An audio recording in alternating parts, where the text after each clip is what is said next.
And eventually I got introduced to this practice, which is known as Akashic record. Again, over there, you connect with your spirits and guides. And when I did that process, my father showed up and he was asking for my forgiveness in that session, that he didn't stand up for me at particular times in my life. In your outer world, much may not change, but your inner world changes.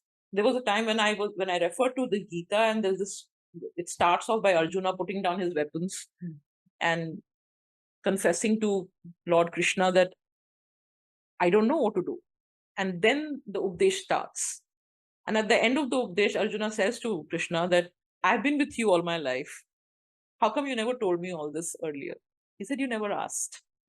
And I learned that we suffer because we have to learn to ask. We have to learn to just put down our weapons and say, okay, now I don't know.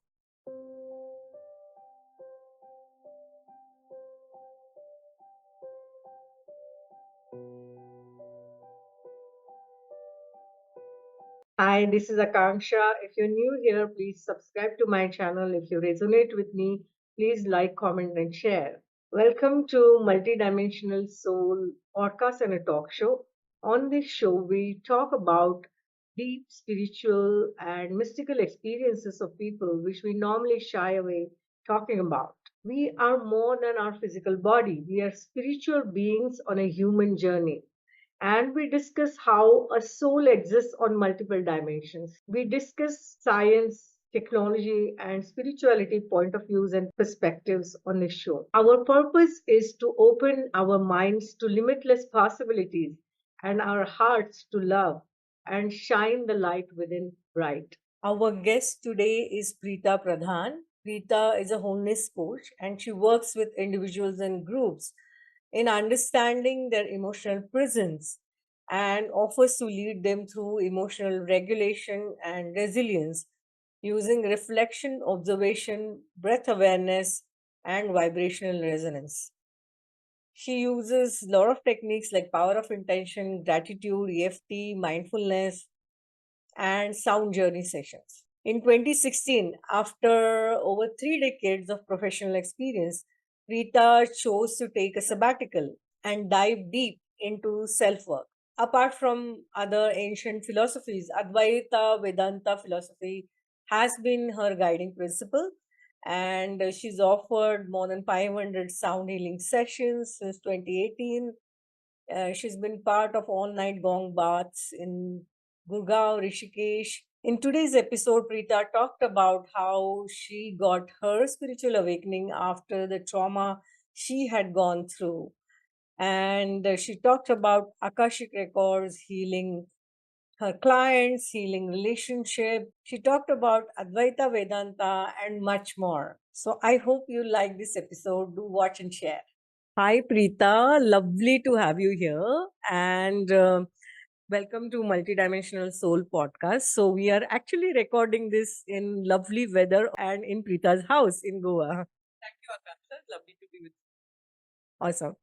So, as we discuss multiple dimensions of soul and spirituality on this podcast, I would like to know your journey. How did you get into spirituality?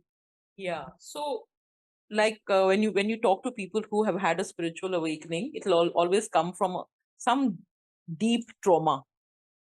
So, and obviously it's not that deep trauma is necessary for spiritual awakening, but that's one doorway, and many factors of course play to it. So there was a time in my life in 2008 when I hit what I consider as rock bottom at that point, and I felt that I just didn't know what I should do next. And I feel now with my journey since then that when you are in that position and you're able to just surrender, to say that I don't know, when new doors open. And that's when I got introduced to, I wouldn't say spirituality initially. It was first just the understanding that there is more to us than just the physical, that there is a spirit, there is energy, and everything around us is energy. And we are also energy. That was my first understanding. And as I delved deeper into this energy world, I realized that what we call spirituality, and we consider it to be very dogmatic in some way. Some people equate religion and spirituality. But my understanding that spirituality is just connecting with your own deeper consciousness. And that is also energetic. So that was my journey of getting introduced to deeper sides of me by just realizing that I am not limited by my body and mind. Okay.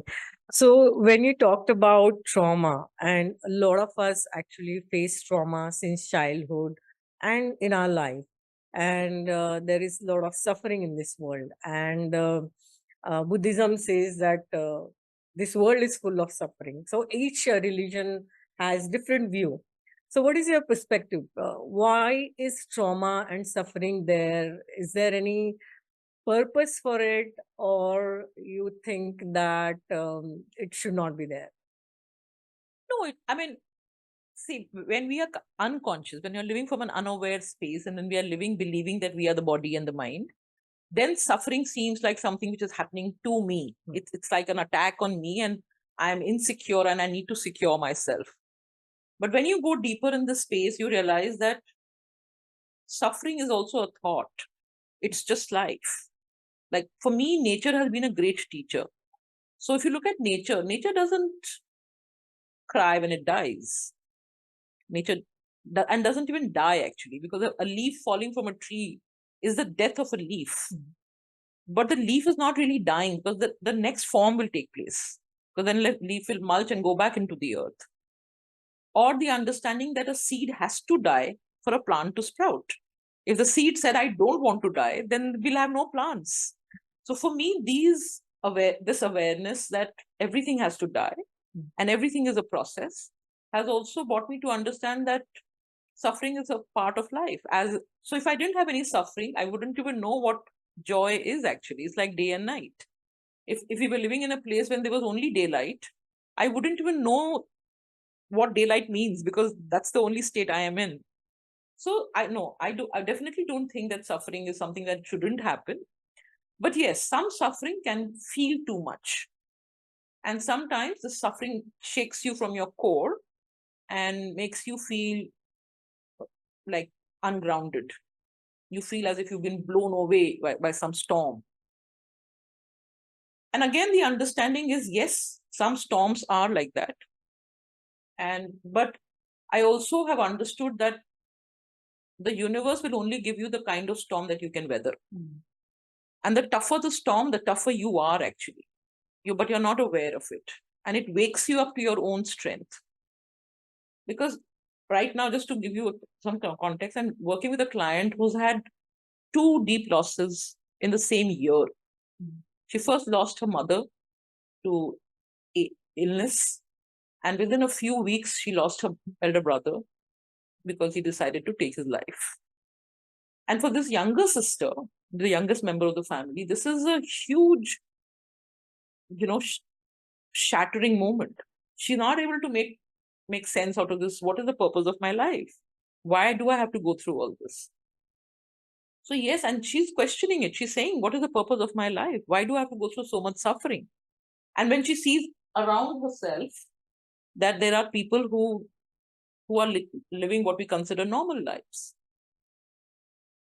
it's difficult, obviously, from the limited space that we come, it's difficult to understand why would universe be so unkind to me. But it's a journey. So as we journey through this suffering phase, then you realize that if I hadn't suffered, I wouldn't have learned the lessons I have learned and the person I have become. So while I said that I had a moment in my life which was rock bottom, it's not that I didn't have any trauma earlier in my life.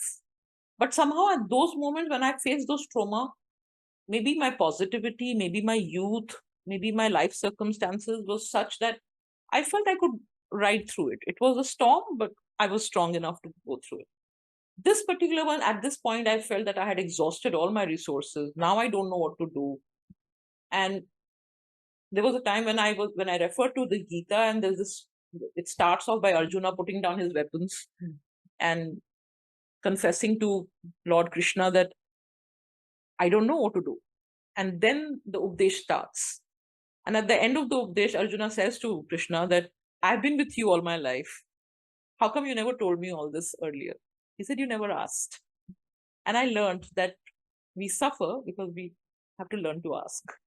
We have to learn to just put down our weapons and say, okay, now I don't know. Wow. So, when you said you were in rock bottom and in spirituality, call it as the dark night of the soul, what exactly happened at that time? And when you ask, what kind of help did you get? So what happened was that, so I have to take back a little bit, to my youth. I fought with my parents. I fought with the society to get married to a person who at that point felt that this is the right choice. I really fought. It was really dramatic. After so many years of being together and realizing that now this is not continuing, at least it's a choice I'm making that I don't want to continue this because this is not helping me in my personal journey. And by that time, I had lost both my parents. And in my marriage, I did not have a child. So I was actually feeling really alone. And when the marriage was not working, and I was finding that my partner was not able to understand my pain, and I was in a position, I mean, I'm also gone on ahead in years. So I'm at 45 plus. And that's not a time when you restart your life. That's a time when you actually settle into a life that you've already built. And I've come to a point where I have two choices. Either I stay in this and continue suffering, or I break out of it and restart my life the way I want to live it.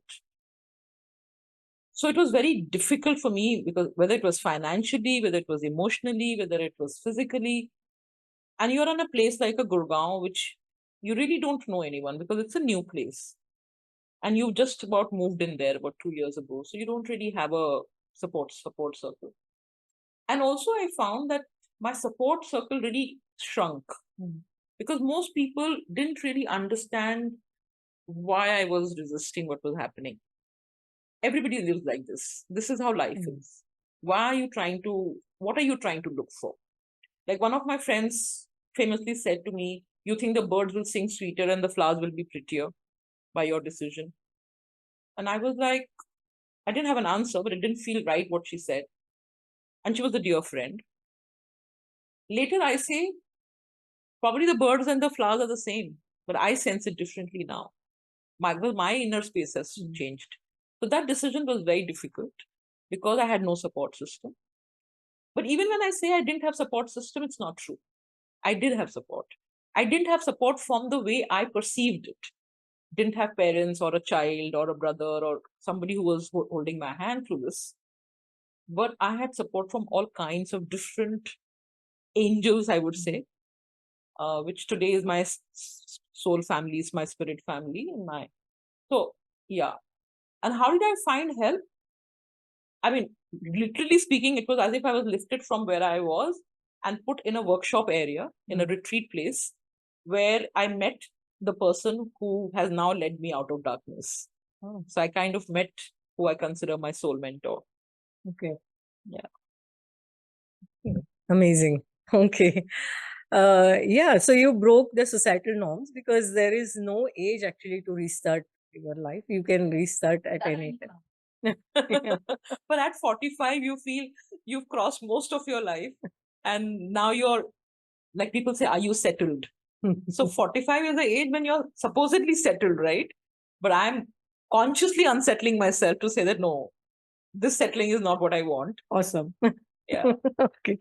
Okay. So you had mentioned about you fought with your parents and you had a difficult relationship. And I remember you mentioning about some, I would say, tiff you had with your father, and then you wanted his forgiveness, and you had done Akashic record. So can you just tell our viewers about that? So, yeah, I had a difficult childhood, not because of any other reason, but because I felt emotionally starved. Because I felt that I didn't get the kind of love and affection and the um, understanding. I was always compared. I was always made to feel less than. Uh, I was always made to feel I'm very disobedient, and so as a young child, I was constantly fighting for approval, and I didn't find either of my parents being kind to me. Uh, Much later, when I got into this energy world, I got introduced to the fact that You can do a lot of work, and forgiveness is, of course, a very important part of our personal healing journey, because we hold on so much anger and resentment, not only against the people in our life, but also with ourselves for having allowed ourselves to suffer. So when I got introduced to this whole practice of forgiveness and many spiritual practices, so one of the spiritual practices, like you mentioned, is Akashic. But before coming to Akashic, I also want to mention some other spiritual practices which actually shook me, because I realized, wow, look at the power these practices have. So there's a practice called rebirthing, where through conscious breathing in a particular fashion, you actually release a lot of health stress, emotional stress that your body is holding. And actually, you don't even know, because cognitively we may think, oh, I'm angry against this person, or I'm angry against this person because of these reasons. But when you're doing the healing work, you don't know what gets released, because they may be, what we know is only the surface. We don't know what's underneath. So when I was doing all these various, whether it is Reiki, whether it is spiritual response therapy, whether it is, a lot of healing happened. And eventually I got introduced to this practice, which is known as Akashic record, accessing the Akashic record. So we believe that all our records are in a spiritual, in an etheric library, and can be accessed through a meditative process. So when I got introduced to it, again, over there, you connect with your spirits and guides. And when I did that process, my father showed up, and he was asking for my forgiveness in that session, that he didn't stand up for me at particular times in my life. And I mean, the process is so kind and gentle that you really don't have to do anything much than just saying yes and just being willing to release. In your outer world, much may not change, but your inner world changes. So for me, forgiving my father, forgiving my mother for not being kinder to me. One is, of course, cognitively, you understand that everybody is doing the best that they can, and it was not something which they were doing to hurt me, but they were doing because that's how they knew. Cognitively, you may understand, but emotionally, you're still somewhere carrying the burden. And these etheric practices actually help you release them quite effortlessly. So, which spiritual practice would you say works at a very deep level to release your trauma from your life? I mean, it's another world. There are so many practices, and all practices work. At what time, what practice will work for you varies from individual to individual. I'm into sound healing. I got into sound healing just by chance, but I also realized that sound can heal anything, because sound just goes deeper than the mind. It doesn't even have to ask the mind's permission, actually. It just goes. So sound is very powerful. But like I said, at different times in our life, we need different tools. So like I can talk about EFT. EFT can heal you of so many deeply held traumas. Even the practice of a Hawaiian practice like the Ho'oponopono, if done rightly, because a lot of people practice these techniques, but they do it at the surface, which is also not a bad thing, because sometimes you just need first aid. But if you really want to go into deeper spiritual practice, you just have to use a practice. Whether it is Ho'oponopono, whether it is EFT, whether it is sound, whether it is Reiki, whether it is Akashic, it's a mixed bag. So I would feel that we need to create our own emotional toolkit. Have a toolkit which you choose what you want to use when, and what works when. So from a favorite practice, I mean, I rely on these practices that I spoke about, whether it's sound, whether it is EFT. Right. I remember you have learned from many spiritual teachers and coaches, and it's always good to learn all these things from certified teachers and coaches. And I remember you have had many teachers, Byron Katie, then there is Nisargadatta Maharaj, and you follow Advaita Vedanta, Nuji, and all. Who are the teachers, and which are the teachings that you resonate with the most? And can you share with our viewers what impacted you the most? The one practice which has really helped me is the teaching of Advaita. And I got introduced to Advaita Vedanta through Muji. Because when I first heard him, I was like, blown away with the simplicity of it, and also challenging some of my commonly held beliefs. And when confused, what is he saying? Like, is he saying it is so simple? And can that be true? But I've been following his teachings, and I consider him as one of my living gurus. And for the last now, I don't know, more than 11, 12 years now. So for me, Advaita Vedanta has been definitely life changing. Having said that, I also realized that a lot of things that we learn as young people, even hearing or reading about Rumi, or reading Kabir's Dohas, today has a different meaning for me. Like, today I understand them from a very, very different consciousness. Earlier it was just words. And in fact, Rumi was so misunderstood because it always felt like romantic love, what he was talking about when he was talking about love and beloved. We saw it from a very limited space.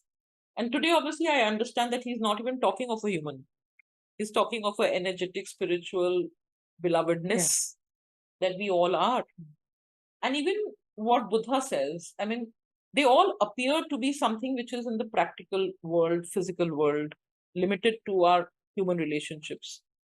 But actually, if you go deeper, they all have a very deep connotation. So for me, whether it is Buddhist teaching, whether it is Sufi teaching, whether it is Kabir or any of these Nirgun poets, everything teaches me.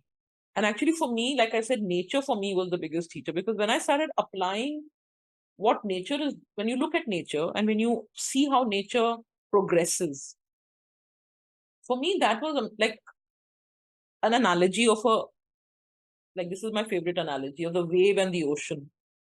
It's a little bit of a comical thing where two waves are having a conversation. And one wave is asking the other wave, have you ever seen the ocean? They keep saying we are part of the ocean. Where's the ocean?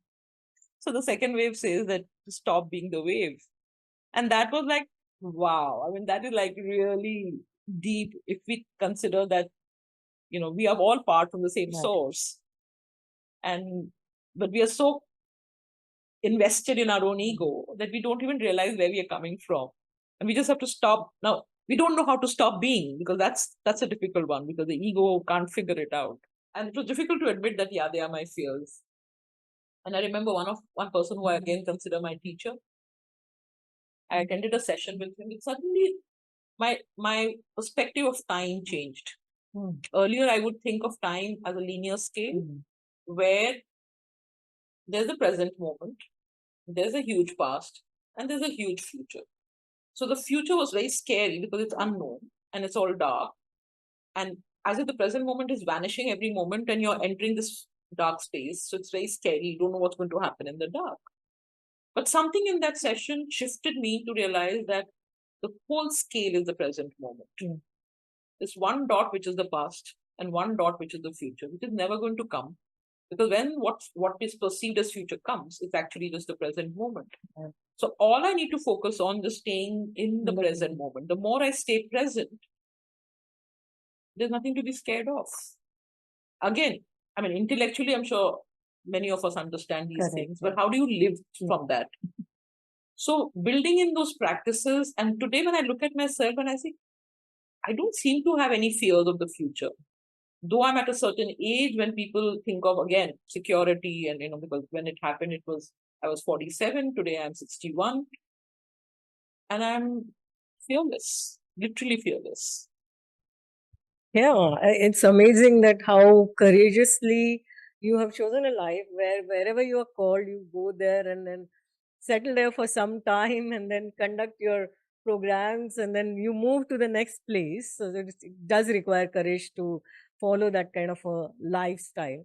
So when you moved around so much following the calling that you have, what are your experiences? What did you experience moving around so much within India or outside? Experiences are fine. I mean, like, they are plus minus, good, bad, everything there. But the willingness that it's okay, this is my path. Like, when I took the first decision of actually leaving my home, which was my secure home, and venturing into an uncertain, unknown kind of a place and living on rentals. The first time when I did it, it was okay because I still had the house. But when I put my house on first on rent and then I sold it, these were two very scary moments because you suddenly feel as if the ground under your feet is being taken away and you're doing it by conscious choice. It's not even happening just by the way. Why am I doing something so stupid? But it didn't feel stupid from inside. It felt very safe and secure. So yeah, so when I decided to first put my house on rent and then to sell off the house, and it's so counterintuitive to what people do because people are buying houses and people are wanting to get secure. And here I am a person who is taking the decision of disposing it off. So at one level, it felt, am I taking a stupid decision? Am I being hasty? But something inside felt, no, it's right, it's safe. And having done that for the last 2.5 years, I feel that, I mean, I'm in a wonderful space actually, because today, if I want to invest in a property and make myself stay in one place, I can do that. But I don't find anything wrong or anything scary about the way I'm living at the moment. So, yeah. Yeah, you're truly living in the present, actually. And Eckhart Tolle is my favorite too. And I read Power of Now 16 years back. So I can relate to it. For our viewers, what practices do you recommend to live in the present? Because many people are still ruminating about the past trauma they've gone through. Many of us have had dysfunctional childhood, and my experience is like 80% have dysfunctional childhood. And many have the anxiety of the about the future because future is always uncertain and present is all there is, present moment. So what kind of simple practices do you recommend for people to undertake on daily basis to live in the present moment? So, to put it in a nutshell, I feel like just being aware of your breath. Now, I know saying it and doing it are two different things. We are all aware of our breath in some way. But I can use my breath as the only practice you need to do. Just being aware of your breath will bring you to the present moment. And what I have learned is that in the present moment, there is nothing to be scared of, but and that is absolutely this moment. But obviously, we are leading very busy lives. And a lot of us lead lives which is full of hustle. In that busyness, how do you find yourself to be in a center where you are still able to watch the drama of life but not get impacted by it? Now, this is obviously not an easy practice. And like all practices, it has to be consistent. So the consistent reminder that am I present? Am I aware? Or am I lost in my thoughts? Most of the time, we are all lost in thoughts. We are either lost in thoughts of what happened or what will happen. So there are so many things, but as practices, like I say, mindfulness can be broken down into just using your senses with awareness.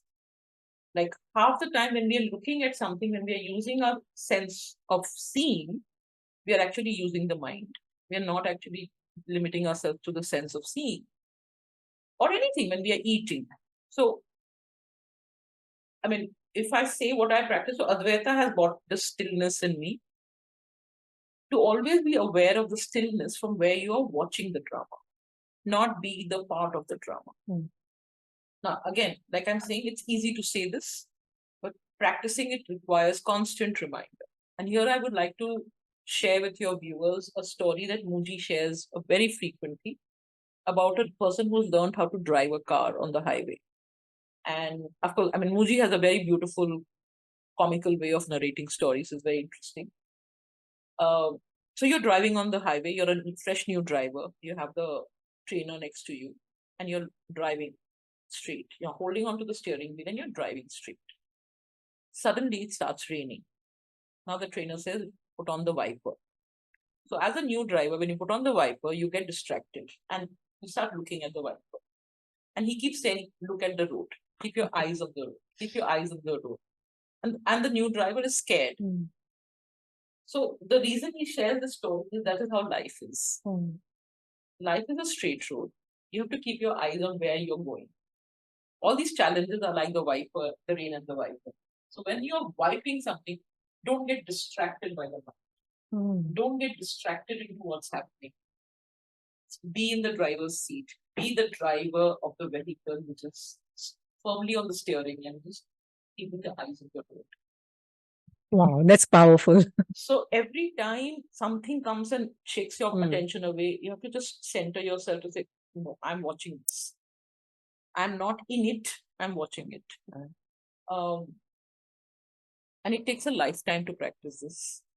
And even when one feels that one has practiced it, one doesn't know what's going to happen the next minute, when you might again be shaken by something very small, not even something big. But that's life. So it's not that I don't have any fears. There are some times and moments come when I do feel, God, what will this happen? And then I remind myself, when this happens, I will take the necessary action. Thinking about it is not going to change it. In fact, thinking about it adds stress. So that's what I have learned, and that's what I tell people who come to me for coaching. Thinking about what's going to happen, is it going to make it better? We all know it won't. But we can't stop thinking about it because we've allowed the mind to have a grip on us. Now, just remember what I said. The mind have a grip on us. That means us is different from the mind. So can I separate myself? Can I become the watcher of the mind and not the mind gripped individual that we are? So the practice is just to remember that mind is to be watched. Just watch the mind. And you can use your breath. You can use your senses. There are about a zillion practices which you can practice. Simplest breath. Watching the breath even for 10 minutes a day.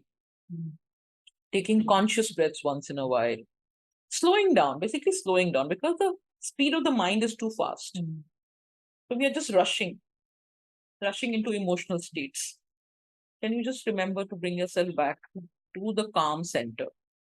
Great example is eye of the storm or the depth of the ocean. The depth of the ocean is always still and quiet, and it's not dead. Life is still happening over there. There may be a tsunami on the surface, but the bottom of the ocean is always still. So we have the bottom of the ocean here. This is where the tsunami happens, literally. So when the tsunami is happening, remembering not to be in the tsunami, but to just bring your attention back to your own heart center. Absolutely. You talked a lot about Advaita Vedanta, and I have studied that too. We were fortunate that we were taught Adi Shankaracharya's Nirvan Shatak in our school, and then that's how we learned it. It's very profound. But to reach there, to transcend the mind and reach the soul, you need some very profound spiritual experiences that kind of help you to transcend that mind and reach the soul or realize to that level. So, what kind of deep spiritual experiences have you experienced which have shaped your life? I may not agree with entirely with what you just said, because I think that when you are ripe to get that experience, you don't really need any nudges. Okay, it can happen just like that. Like for me, when I feel that how did I come onto this path? Like how did I discover this whole wonderful world of just operating from a calm center and not be taken away on a emotional ride? I feel that I have been very fortunate. So when you say deep spiritual experience, for me, just sitting in a satsang where I see one woman who comes and stands up in front of the guru and says, my life is a complete mess. And within a 10-minute awareness practice, her whole emotional state changes. I've seen this woman. I was in that satsang. And she gets up and says that my husband has done this to me. My children are doing this to me. I've lost my job. I've lost all my money, whatever. Everything is wrong and I am just distressed. And the guru just looks at her and asks her, from where are you speaking? What is your experience in the moment? And he just guides her into going deeper into herself. No technique. There's no technique in this. It's just not looking at the mind. And we are a group of, 3,000 people in that room. and he guides this one woman. And this woman, in front of my eyes, her whole physical being changes. She was crying one minute, being this victim, and the next minute, something inside her starts smiling, and she's dancing, and she's moving, and she's giggling literally with joy, saying that I don't know what I have touched it within myself. I'm like, my outer world is the same, but I'm not bothered. I'm fine. And for me, that was like a wow, and what happened just now? And this is just one experience I'm sharing. I mean, I've had multiple such experiences of watching people just transform. And for me, I mean, this transformation has been kind of happening over a period of time. One has to stay constantly aware. Am I caught or am I aware? Even when you're doing something as mundane as making a cup of tea. Yeah, absolutely. So when I asked about the deep spiritual experience, I didn't mean it has to be melodramatic or something. For example, for Byron Katie, it was just a cockroach that brought the realization, or for Michael Singer, it was just when he was watching TV, it happened. But for you, observing others, something would have happened earlier and I would have reacted in a particular way. And today, a similar thing is happening, and there seems to be no reaction from within. It's not a conscious effort. It's not that I'm saying I don't want to react. It's not happening. It's not coming up. I had an instance of. So I was driving on the streets of Gurgaon, and you know how Gurgaon or any city traffic is, and people are full of rage, and anything can trigger them. So I remember this incident when I was driving and I was taking a right turn, and there was a car in front of me, and the person thought I had hit his car because of my own expression. Because I thought I had hit the car. I hadn't hit the car. I was very close. So I made an expression in the mirror, which he saw, and he assumed I had hit his car. He was very angry. He parked his car, came in front of my car. He was actually banging on the hood. And if you know the Gurgaon population, you know that this can be a scary incident because the man can actually do anything to you. And I'm just looking at it as if it's happening to someone else. It's not coming from inside that I'm scared or what. I'm just feeling that what's this man doing? Why is he behaving so stupidly? I'm just smiling, and I told him, you know what? I haven't hit your car. So just check your car. I haven't hit your car. And if you're going to behave like this, I'm going to just drive over you. And I'm saying this without any anger, without any emotional charge. And he obviously didn't think I was going to do that, but I did it. I just started driving. So he had to get off the car. And normally, if I had done this from a conscious space, like from willful space, I would have been trembling with anger or with fear. But I was very calm, I was smiling, and I just drove away. And I was like, hello, what just happened? How come I didn't get scared? I don't know. So did I consciously do something to not get scared? I don't think it's in my control. So that taught me that something inside of me has settled to the point that even what looks fearful, what looks scary, what looks uncertain, kind of keeps me grounded. And I've experienced it many times since. Yeah, amazing. Okay, so I ask a few questions to all my guests. So I'm going to ask you that. What do you understand by multidimensional being or multidimensional soul? I mean, simply put, the fact that we are not limited with the body mind. This is just one dimension of our existence. There are many dimensions. And at every dimension, your awareness of consciousness changes. So yeah, I mean, we can access all those levels of all those dimensions the more conscious we become. What is holistic well-being to you? From where I stand today, holistic well-being is the fact that everything has to be aligned.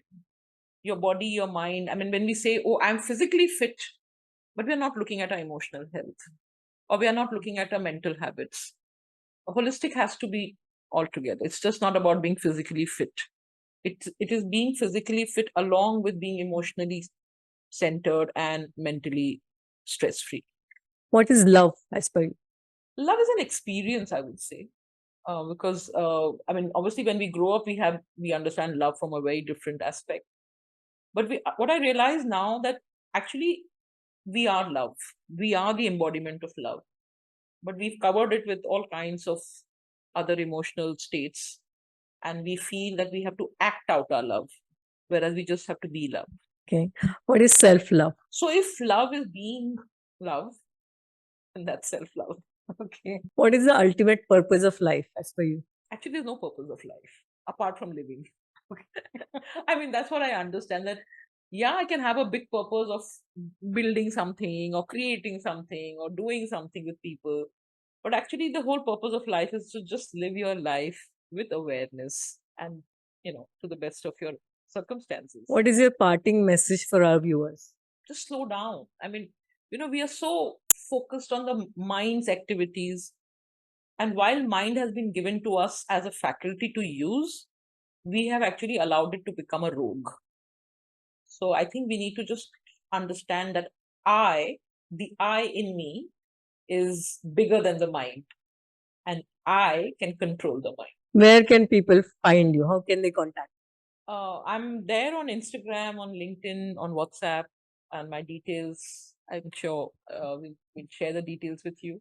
I have a website. You can find the link uh, in the In the description. description. Awesome. So it's been lovely to have you here. A great pleasure. And I'm sure our viewers have learned a lot with simple daily practices which they can incorporate in their lives. So thank you so much. It's entirely my pleasure. I mean, who doesn't like talking about their own lives? And I hope I make a difference in someone's life. Thank you very much. Thank you, Akanksshaa, for having me on your platform.